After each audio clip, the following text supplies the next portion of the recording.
viewers, I am Dr. Ilyas, consultant radiologist at Ilyas Medicare and Diagnostic Center, and today we are here with the third episode of our ultrasound training course. In this episode, we are going to move toward our ultrasound machine, and we are going to look all the probe maneuvering and the tips and tricks how to visualize the pelvic structures. Before moving toward the probe, I want to tell you that the most important thing is visualizing adequately filling a urinary bladder, because without adequately filling a urinary bladder we will not be able to visualize the pelvic structure appropriately.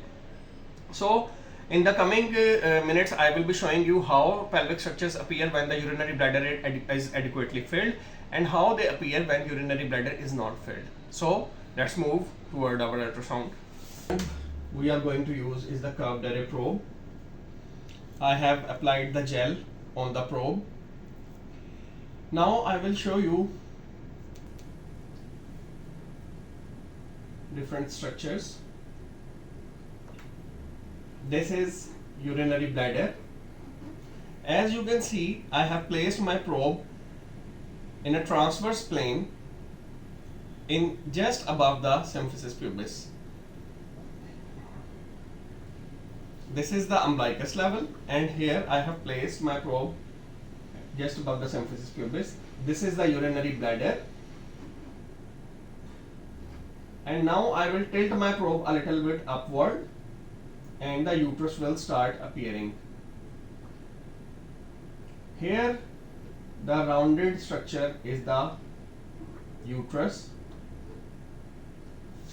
This is the endometrial lining which appears hyperechoic.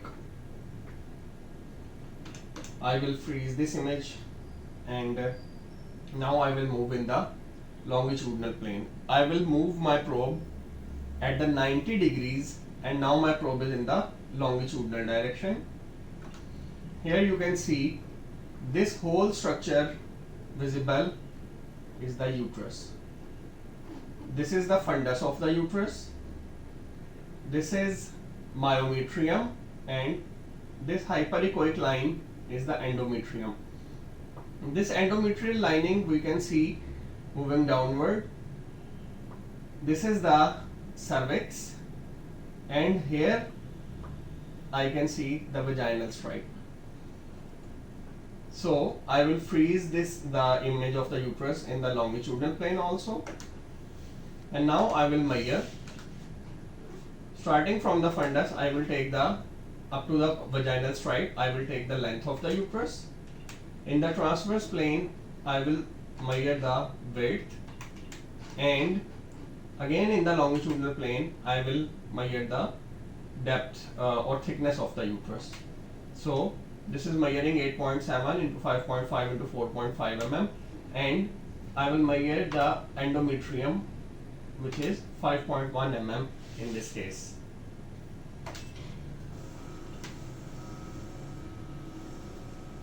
I am again going to repeat. First of all, in the transverse plane, put your probe pointing a little bit caudally, and then slowly move it upward. When you will move it upward, the uterus will start appearing. When you have focused the uterus in the transverse plane, freeze the image, and this is the endometrium. Here endometrium is clearly outlined, so I am again pointing it out. So after freezing the appropriate image of the transverse plane, move your probe in the 90-degree direction, and the uterus will be visible along its whole length.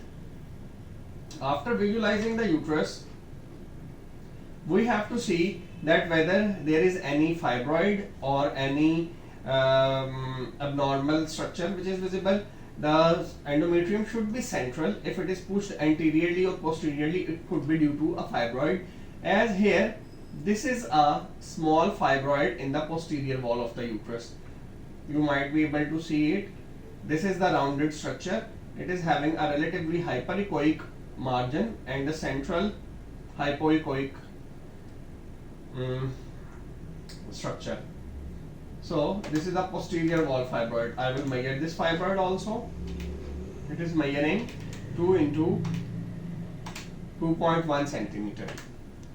And this is a myometrial fibroid. We will discuss the details of the fibroid in our coming episode. Now moving towards the ovaries.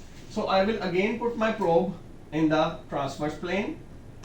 Here the uterus is visible, and I will tilt my probe slightly toward the right, and this is the right ovary.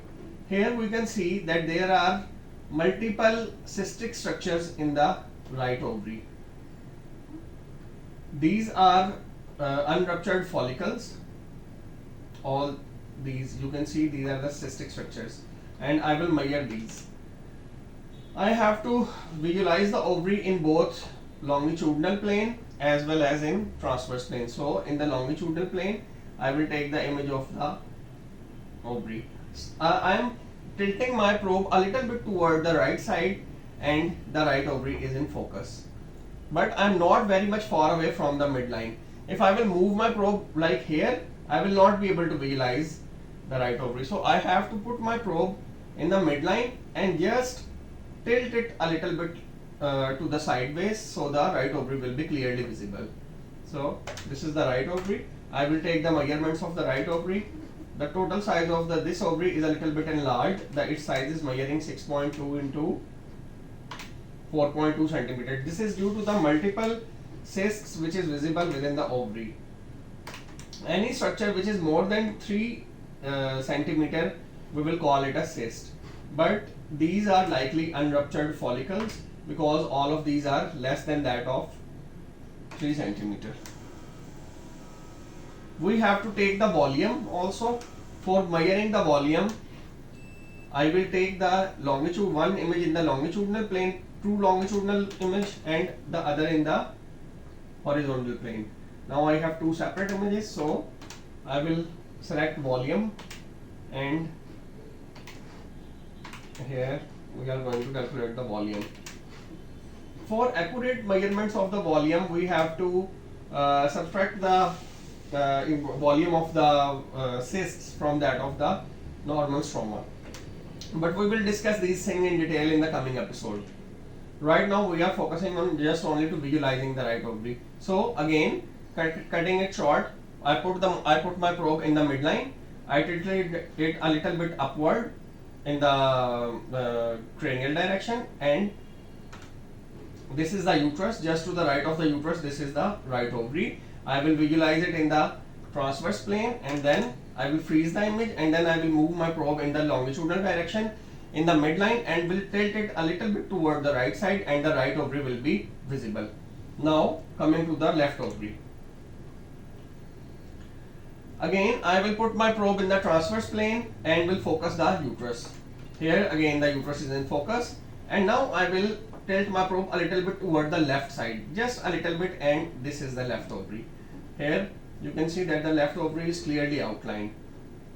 Again, in the same way, I will freeze the image of the left ovary in the transverse plane, and then I will move my probe in the longitudinal direction, and again focusing the uterus, and then moving toward the left side. This is the left ovary. Here you can see that the follicles are visible within the left ovary. This whole structure is the left ovary. And so now I will measure the left ovary. I will freeze the image. This is the measurement of the left ovary. Again, I have to take the volume.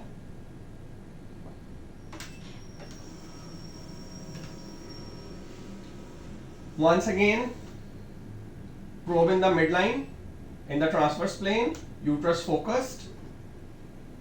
Then moving the probe toward the cranial direction, the transverse image of the left ovary will be visible because my probe is slightly tilted toward left side, and then moving it in the longitudinal plane and directing it a little bit toward cranially and left side. This is the longitudinal image of the ovary. I want to show you the importance of an adequately filled urinary bladder. So now I have asked my patient to micturate and come back again, and now I will show you that how important is the urinary bladder to visualize the pelvic structures. Now the patient has an empty bladder, so this is how the structures will appear with an empty urinary bladder. This is urinary bladder. This is the uterus, which is now not clearly outlined. It was very much and now I will put my probe in the longitudinal direction. You can see that this whole area is obscured. I can outline the uterus, but I cannot see any structures within its walls, and I can see the unducted follicles in the right ovary because these are cystic structures. So these are visible, but the fine details of the uterus and of left ovary are not visible now. So this is the importance of how an adequately filled bladder is the main is a very crucial point in visualizing and with this we came to an end of our episode. In the next episode I am going to show you how different pelvic pathologies appear on ultrasound. I hope so that you like this episode. If you have any queries, any comments, please do share with me. Please do like, comment, share and subscribe to my channel. I am Dr. Ilyas, consultant radiologist at Ilyas Medicare and Diagnostic Center. Thank you.